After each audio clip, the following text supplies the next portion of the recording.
Hey everybody, welcome back to Required Reading. This is Russ back with you for another couple of chapters of Gremlins 2, the new batch. Of course, the novelization written by David Bishop, based on the motion picture written by Charlie Haas and the characters created by Chris Columbus. This week we are forging ahead to chapters 9 and 10, and due to tradition, we are going to start with Chapter 9. At the Canadian restaurant up on the west side, Billy Peltzer was busy thinking about advancement in Clamp Enterprises and simultaneously worrying about how Kate was doing with Gizmo. Kate liked Gizmo, okay, but she really didn't know him like Billy did, so all this was a bit nervous-making.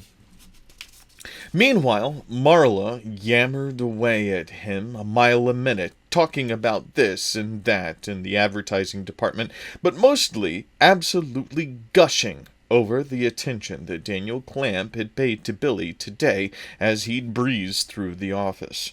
The restaurant, Handsome Dick Manitoba's place, was a strapping big place that had once held a Hunan restaurant, but had been renovated in cedar veneer. Potted pine trees, moose heads, and waiters and waitresses in Canadian mounted police uniforms gave it that special Canadian allure. Needless to say, it was all the rage among the West Siders, who discovered they had a taste for flapjacks, moose steaks, and husky puddle shooters, pineapple and lemon juice, mixed with Canadian whiskey. A dreadful concoction, but the sight of yuppies lifting their legs in the husky salute and then downing them was a common sight at the Toba bar. Marla and Billy ordered up their salads and steaks, and then Marla took a sip of Canadian wine spritzer, grimaced, and leaned over towards her dinner companion, surveying him intently. After a long study, Marla said, "You know, Billy, I've come to a conclusion, and that conclusion is that you've got potential at Clamp. Real potential." "Oh?" said Billy, nervously. "Really?" "Yes, I definitely think so." She gave him another hard, assaying look. "But we're going to have to do something about your clothes." "How come?" "Because they don't give promotions to a jacket like that," she said, turning up her nose at his Sears special, a polyester holdover from Kingston Falls days. "Kate picked this one out for me. She's got a really good taste." "Maybe for bargain bin basement finds, Billy, boy, but no. What you need is something that says young, creative, plucked in, but underneath stable. The right jacket can do that. And a haircut." "Yeah, I've been meaning to," Billy said self-consciously, brushing his hand through his tangled mop of hair. "We'll do it this weekend." Throughout their meal, very rare steaks, Marla nattered on about all the things she was going to help Billy with. Her specially ordered Jolt Cola in a champagne glass kept her even more frenetic and animated than usual. The flickering candlelight softened her usually hard and brittle face. Her eyes shone with what Billy hoped was a caffeine glaze. "Did you always know you were going to be an artist?" she purred. "Well," answered Billy, considering, "I always liked to draw. When I was little, with my crayons, I would do these comic strips and drawings of the teachers and stuff." "I had crayons too, Billy, and when I was 4 years old, I was using them to write memos to the other children. Even then I knew." "Huh, that's something." He sipped at his great white North Canadian beer. Marla reached out to touch Billy's hand across the table. "Isn't this great? We're finally getting to know each other. You can't do that in an office." Billy had to agree. "Well, in there, everything's business." Marla's tongue slipped out and softened her lip gloss so that it gleamed in the Canadian candlelight. "Right now, Let's talk strategy. You realize this changes everything for you, me, the department. What does? Your relationship to Mr. Clamp, your access. I can see a future, Billy. I see more office space, embossed letterheads. I see us. Her voice lowered from cat-like to panther-like. I see us swallowing up the publicity department. Wow. The image was too much. I'm being open with you, Billy. I haven't talked about these feelings with anyone. See, I usually don't pay too much attention to office politics and stuff. I have so much work to do on the illustrations. You have talent, Billy, and that's wonderful. It's a God-given blessing situation. But even an artist has to have goals. Definitely. It's like I was saying to Kate. I said, honey, for an artist, I can help you reach those goals, Billy. Marla cut him off, leaning over closer to him. Her perfume was dizzying. As she leaned closer, she seemed all silk and sighs. Billy Peltzer never realized that business dinners could be so erotic. If we join forces, Marla continued. Oh, we should definitely join. Quite abruptly, Billy realized that there was a foreign object in his lap. Startled, he looked down and found that it was Marla's stockinged foot. Forces, he finished.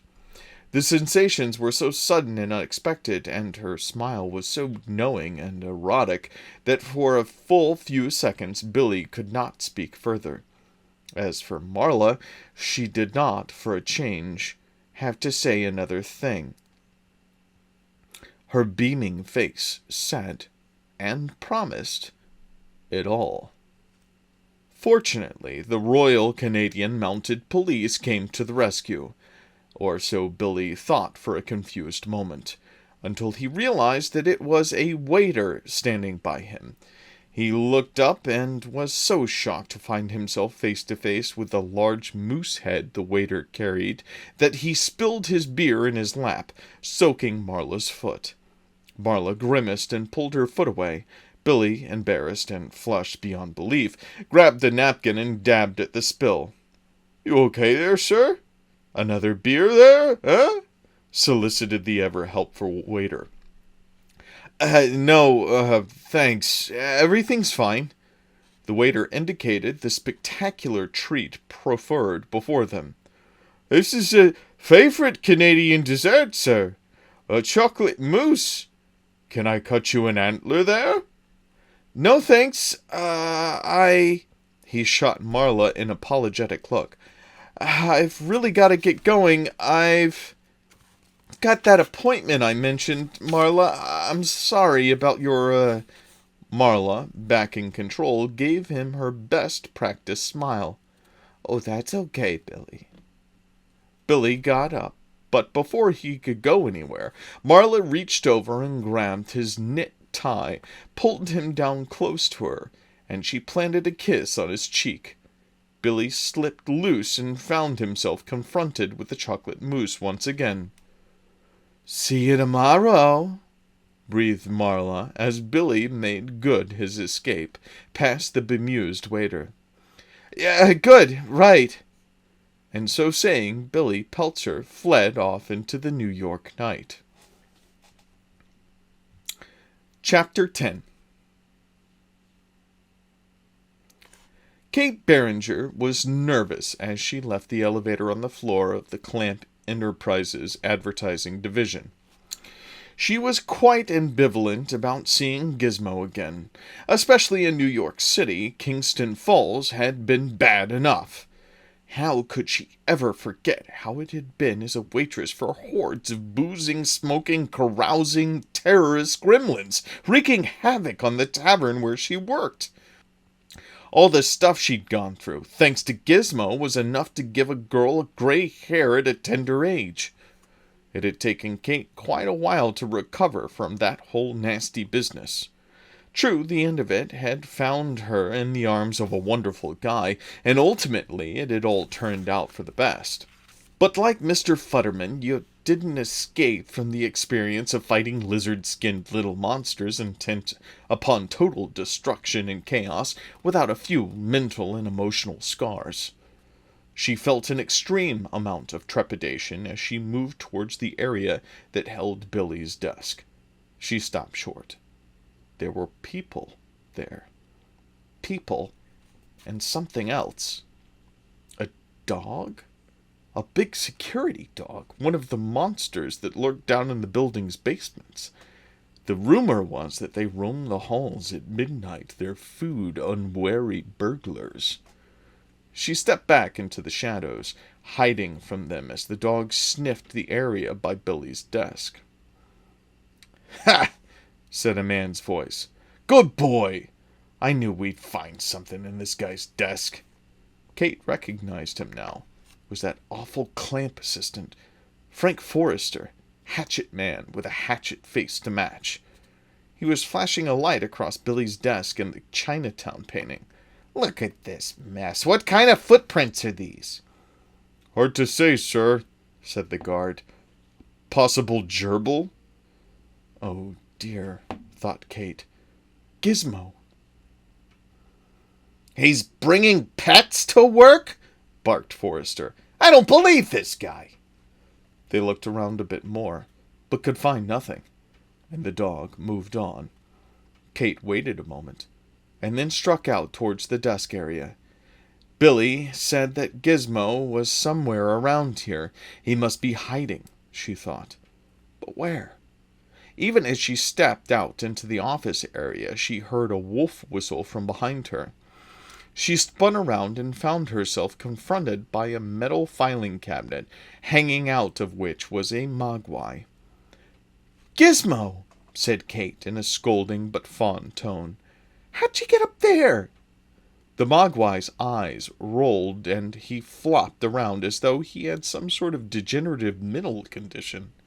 He leered at her like Bugs Bunny on drugs. She took him, and he wiggled unpleasantly in her grasp. Gee, Gizmo had lost weight, too. Had Mr. Wing not been feeding him? "Billy said to take you home. You better stay in my purse till we get out of the building." Hanging from her shoulder was her purse, and she was glad that she'd decided to bring in her big one today. She'd put the mogwai inside it and carefully reslung it over her shoulder. "Wahoo!" said the mogwai softly. That was funny, thought Kate. She didn't remember Gizmo ever saying wahoo. Downstairs in the lobby, the last of the shoppers were doing their credit card things. Sensing food, the three new mogwais, George, Lenny, and Mohawk, had descended there rapidly, using the clamp manual stairway. They snuck up on the yogurt stand, ogling the dripping colored goo and the piles of delicious nuts, the chocolate syrup, and candied fruit that people like to pile on top of their treat. The sight affected them all, but particularly Lenny. His tongue lolled, and mogwai drool dribbled down to pool around his toes. "Yum, yum," he said, licking his chops. Mohawk, however, was not concerned about things so petty as a yogurt stand. His beady eyes traveled to a clock. It was just past 11 o'clock p.m. Mohawk grinned, showing pointy little teeth. Almost time. Up at her apartment off the West End Avenue, Kate pulled the mogwai from her purse and set him on a countertop. Along the way home, she'd picked up some Kentucky Fried Chicken, and the mogwai was quivering with excitement at the smell of those special herbs and spices, to say nothing of the mashed potatoes and gravy, and of course the coleslaw. He knocked over one of Billy's dad's kitchen inventions, an open-all, a device that can opened and bottle opened while playing Yankee Doodle Dandy. "Gizmo, watch out, will you?" The mogwai's eyes rolled and his arms and legs thrashed around in excitement. "Billy said to make sure and feed you before midnight." She took down a plate and began to arrange some of the drumsticks on the plate, along with the mashed potatoes and gravy and the coleslaw. Crash! Kate jumped about a foot in the air. She wheeled around to find her blender in a dozen pieces on the kitchen floor, and the Mogwai wearing an uh-oh expression on the countertop. Oh, God. You have to be careful here, okay, Gizmo? We don't have the money to replace things. The Mogwai nodded contritely. Kate put the plate of food before him. Let's see if you'll eat this. Daffy grabbed the chicken leg, opened his mouth wide, clamped down on the drumstick, and stripped off all the meat in one bite.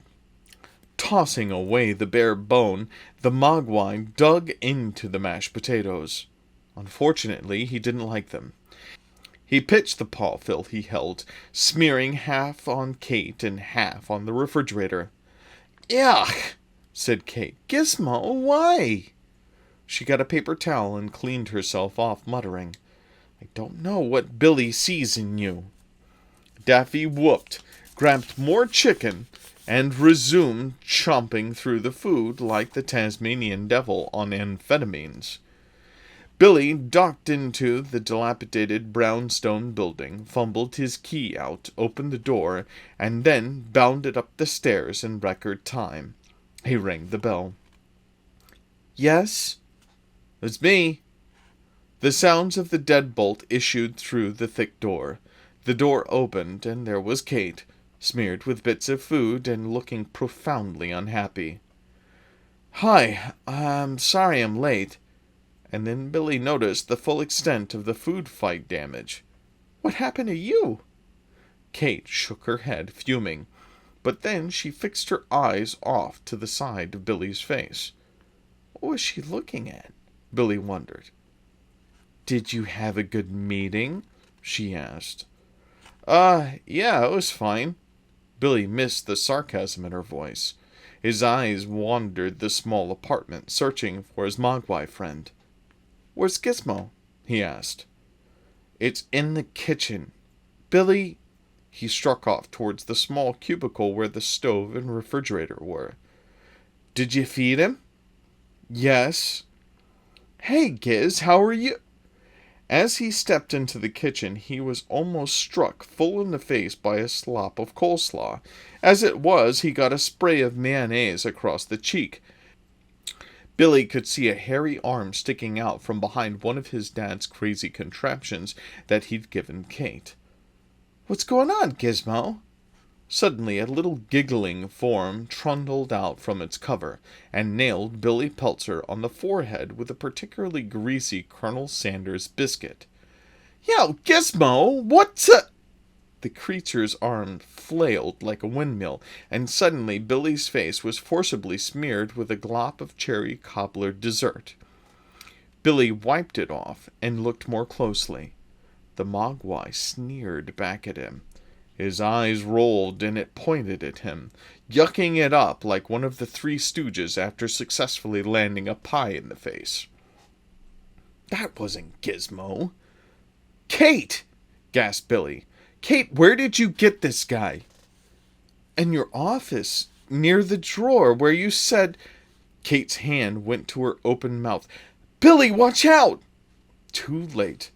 A single-serving Jell-O pudding pack swiped from the fridge blew up upon impact with Billy's chest, splattering him with brown chocolate mush. Hey, you little... He advanced upon the goofy little thing accusingly. Where's Gizmo? What did you do with Gizmo? The Mogwai spit and then tossed another pudding pack at Kate, who ducked just in time. Billy looked up at the wall. The clock said 11:15. We've got to get back to the clamp center, said Billy to Kate. Billy, you said there weren't going to be any of those. There won't be. Not if they don't eat after midnight. He wished he could be as truly confident about that as he sounded. Kate pointed at Daffy. What about him? Well, we'll have to take him with us. He dodged another piece of food. Then he stalked forward and grabbed the alien mogwai around the middle, almost getting bitten in the process. Billy stuffed the thing into his leather daypack he dropped onto the couch in the living room. The mogwai squabbled semi-intelligibly words that sounded like "Wahoo! No! Elbow room! Don't fence me in!" The bag jumped around wildly as Billy zipped it. "You want to get out of there," said Billy. "You better relax." The mogwai settled down to a low rumble. "That's better." Quickly, Kate slipped into her coat. "Mr. Wing was right," said Billy. "About what?" "When he came to take Gizmo back, I asked him how come he could understand what Gizmo was saying. He said you just had to know how to listen. But he said I wasn't ready yet for the responsibility, and I'm not." As they reached the door, the buzzer sounded. "Oh, great," said Billy. "Who could it be this late?"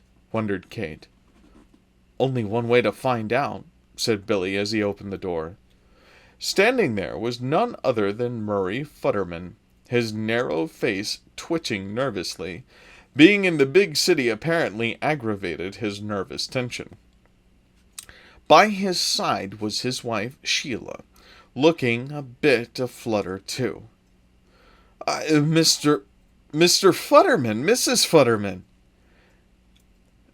"We thought you were coming tomorrow," said Billy, tucking his knapsack behind him so that the mogwai's movements would not be too obvious. Yeah, we thought so too," said Mr. Futterman. "The guys in my old army outfit, they changed the date for the reunion. We tried to call you, but we had to get on the Greyhound and 32 hours. So sorry you come here so late." "No, no," said Kate, ever the helpful hostess. "That's okay. Would you like coffee or—" "No, don't you go to any trouble, hon," insisted Mrs. Futterman. "Boy, we tried to get a cab up here." Mr. Futterman parked his luggage and coat on the couch. "Did you know they have Russian guys driving cabs in this burg? What if somebody gets in one of those cabs with a briefcase full of atomic secrets? Is anyone thinking about that?" "Murray, you remember what Dr. Kaplan said. We're going to stay nice and calm." She turned to Billy. "Murray was a little distressed, you know. What happened with those, She mimicked big ears and long teeth and nasty, nasty attitudes. In other words, gremlins. Mr. Futterman, of course, on top of his experiences in the war, had been totally traumatized by the gremlins' rampage in Kingston Falls. The beasts had driven his tractor through the front of his house, and that had been almost too much. Only years of intensive therapy had put him back together enough to give him the emotional strength to make the journey to Manhattan for a very important date, a reunion of his air squadron. Mr. Futterman had told Billy gremlin stories from the old war days, claiming that he had seen them. "I'm fine," said Mr. Futterman with a dismissive gesture. "I was just a little jumpy for a while." Billy's daypack squeaked. Billy slipped it under his arm and squeezed it to quiet the mogwai inside. "What's that?" said Murray Futterman, definitely jumpy again. It's okay, honey," said Sheila Futterman supportively. "I hear it too." "Of course you hear it too. What do you mean?" "It's, plumbing here. Yeah, it makes noise sometimes." Sheila did a double take and looked at both Billy and Kate with renewed understanding. She carefully scrutinized the side of Billy's face. "Oh, Murray, I think we interrupted these two." Mr. Futterman said, "Huh?" Then he seemed to spot the same thing on Billy's face. Billy reached up, touched his cheek, examined the result on his fingertips. Oh no, lipstick! It must have been from where Marla kissed him as he was trying to get out of the restaurant. Her mark. Her brand. Oh, that's from my boss. I did some stuff that she liked. I mean, some work. He tried to catch Kate's eyes to show his true and thorough sincerity, but she pointedly avoided his entreaty for understanding. The thing is, Billy continued, I'm afraid you guys can't stay here. I mean, we'd love if you could, but the building's being fumigated. Bugs, huh? Yeah, you can't be too careful these days. All kinds of weird bugs coming into the country. Sheila said, Oh, well, that's okay, Billy. Sure, we'll just book into a hotel. We're really sorry. We'll call you. Billy, just as graciously as he could, showed the Futtermans to the door. After the good nights and plans for tomorrow's meetings were exchanged, Billy closed the door and then turned back to Kate. She was staring cold daggers at the lipstick smear on his face. What, this? He sputtered. It was just one of those business things, like a great job. You don't believe me? I believe you. Her face softened. She did believe him. We better get going. Yeah, said Billy. And as quick as they could, they scooted down the stairs to catch a cab back to the Clamp Center before all hell and all heaven and everything between broke loose. Thanks so much for joining us for another couple of chapters of Gremlins 2, The New Batch. It's always so much fun to read these with you guys and for you guys. It's something that I genuinely enjoy. Don't worry, we are going to be contacting our winners for our contest that we announced in the last episode, and hopefully in the next episode we'll be releasing another contest for another couple of winners, maybe to get some cool merch.